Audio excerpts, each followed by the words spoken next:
Pakistan's Prime Minister has resorted to the oldest trick up his sleeve. He has once again blamed India, as Imran Khan's minister has once again raised questions about Nawaz Sharif and has alleged that he was using the support from India to cause the political chaos that is currently underway in Pakistan. Meanwhile, the Pakistan Assembly that was supposed to vote on the no confidence motion is now scheduled to meet again on the 3rd of April.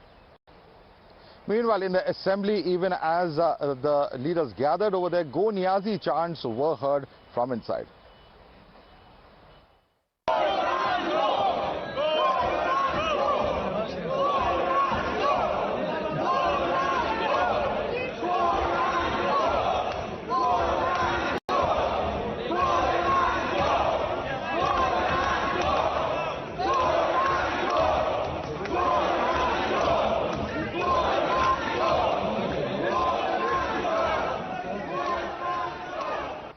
All right, let's go across to Mateen Haider. Mateen Haider, the charges are coming in thick and fast while you have on the one side Minister Fawad making these wild allegations blaming India. At the same time, you have those who are countering what is being said by his regime as well. Shehbaz Sharif has countered the charge, saying that it's in fact Imran Khan who takes funds from India and Israel. So political fight, of course, now coming in about where they're alleging a foreign hand, but the protests both inside the assembly and on the streets of Pakistan are there for all to see. And clearly, this is going to be a very difficult situation for Imran Khan to be able to get out of. Mateen. Yes, true. The situation for Prime Minister Imran Khan is has become very difficult. So he's in a very close. He's surrounded by so many challenges, and there is no way out. So the National Security Committee, the official committee, met today with Prime Minister Imran Khan in chair. The military leadership also attended, and Prime Minister again put the foreign letter of the letter before. And soon after the meeting, Information Minister Fawad Chaudhry again accused former Prime Minister Nawaz Sharif of hatching this entire conspiracy.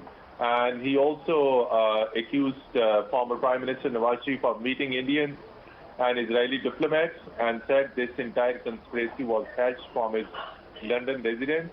So again, Mr. Fawad Chaudhry said that Prime Minister will fight till the last ball. And then he said he will not resign. So right now, there is a parliamentary national security. All right, Mateen, what are the options really before Imran Khan, and what do we expect will happen on the 3rd when the assembly meets again? Yes, the possible options through credible sources, it has been revealed and it has been told to us that he was offered a safe exit and a face-saving deal. So these options were including that a safe exit for Mr. Imran Khan to proceed to London and life over there, and he has to keep quiet. So these number of options have been given to him. So he's not ready to accept any of the options, and let's hope so that he will be addressing the nation most probably after 30 minutes, and in which he will be announcing certain things, certain decisions. But all options, face-saving, safe exit, dissolution of parliament, holding of fresh election, these are all possible options that have been given to Mr. Imran Khan, Pakistani Prime Minister, but he is yet to accept anything. He also consulted his Attorney General, but he's taking. All right, we'll know in the next half an hour what really that decision is, and as far as these options are concerned. Mateen Haider, please stay with us. We have Pradeep Dutta also joining us. But first, we want to listen into what Shehbaz Sharif said in response to Fawad Chaudhry as far as the allegation is concerned, because now it is this allegation from the PMLN that is coming out to the PTI saying that Imran Khan is the one who uses help from abroad. Listen in. खत जो जिसका जिक्र करते हैं, मैंने कहा था पार्लियामान में लाएं, दिखाएं। आज भी पार्लियामान में कमेटी को अपना भेज दिया, साबित करे कि किस मुल्क ने पाकिस्तान के अंदर एक्चुअली मुदाखलत की है, सबूत लेके आए कौम के आगे। इसलिए मैं समझता हूं कि आज अल्हम्दुलिल्लाह पूरी कौम सुरखरू हुई, जॉइंट ऑपोजिशन सुरखरू हुई। पीटीआई का वजीर आजम, सिलेक्टेड वजीर आजम आज वो शिकस्त खा चुका है, और वो इखलाकी तौर पर, सियासी तौर पर और आईनी तौर पर, कानूनी तौर पर आज इस मुल्क का वज़ीर-ए-आज़म नहीं है।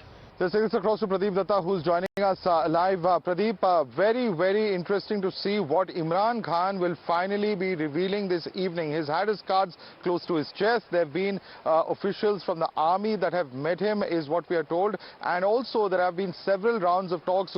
What's played out in the assembly with Go Niazi chants, in fact, playing out even as the proceedings began. All of this really goes to show, and of course the protests that have been taking place on the streets, all of this going to show the tremendous amount of pressure that Imran Khan is under. The big question is, will he go without a fight? Will he go with the promise of a safe exit, as has been given an assurance of, as Mateen was just telling us? Those are some of the important questions that we'll perhaps know an answer for in the next half an hour. Pradeep. Yes, Madhav, if we look at the political cricket match that is going on in Pakistan, the umpire is not India, umpire is Pakistan Army. They have already made up their mind. They've told Imran Khan that you should go for, declare yourself retired hurt, because this is not the time for you to stay on crease and time to come back to pavilion. That's what they have been saying. And in fact, our panelist from Pakistan is rightly saying there are 3-4 options. The best option being given to it is a kind of a political green corridor, a safe exit to Imran Khan. The second option is that he can dissolve assembly and go for early election, which I don't think at this stage he can dare to do so. And the third option is that he is trying to set up the narrative where he's trying to tell Pakistan public that here is a man who was there for the Pakistan, he was against corruption, but all these corrupt political leaders, they have joined hand against him, they want him out. And now he's trying to just weave in that conspiracy theory where he's trying to tell the We'll have to leave it there for the moment. We'll continue to track all the developments coming in from Pakistan very closely. Also like to thank Mateen Haider for joining us with your details and the information coming in. But let's now take this across to our experts who are with us for more. Maroof Raza is with us, Group Consulting Editor of Times Network. Major General Sanjay Meston is a defense analyst who's also with us. Maroof,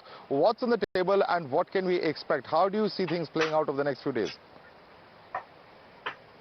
Well, if you go purely by what the political process defined by the Pakistani constitution, which, as we know, has come into being at least 4 times since their creation, what clearly exists is that if you lose your majority, you should go home in a dignified way. Pakistanis are envious of India, how India carries out its democratic process.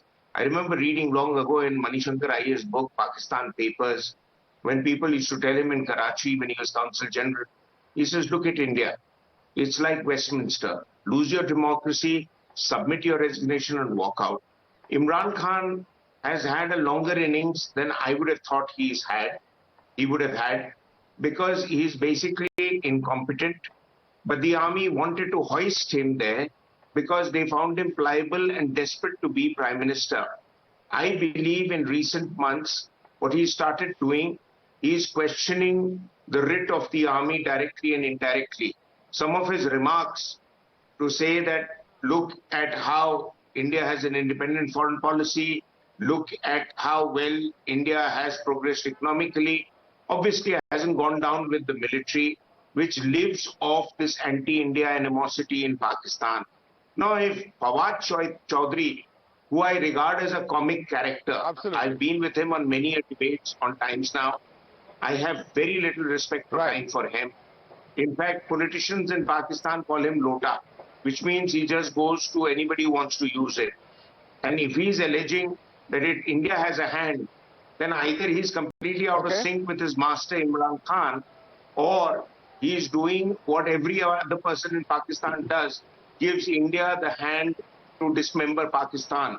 Now, if India was really that competent, and I'd like to believe our intelligence agencies are that competent, then they should have done more to destabilize Pakistan and penalize Pakistan. Let me also bring in Major General Sanjay Meston on that very important point you've made there, Maroof. The disproportional control that the Pakistan army has over the democratic process and the process of government formation. And, there were a series of events, Major General Meston, that have clearly happened where Imran Khan has gone from being the darling of the army to the person that the army now wants to move out. It's not just a mishandling of the economy or the huge unpopularity there in Pakistan. There have been public statements as well, which have perhaps led to this situation where Imran Khan is staring at his exit now.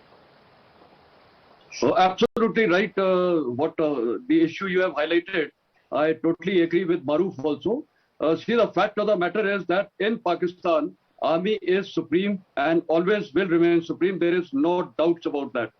Number 2, Now the situation, the way it is unfolding, how it is going to erupt, what my view is, that firstly it is a game of number. Pakistan army at this stage cannot in any manner help Imran Khan, because it's a game of numbers. In numbers, absolutely today the Imran Khan is out of that, and therefore in a dignified way he should be taking a resignation, and that is the best course option for him. Now supposing he does not do that and he waits for that is day after, day after, I do not know how it is going to unfold, because Pakistan army is as on date not going to support him. Another issue which is being highlighted is Indian role.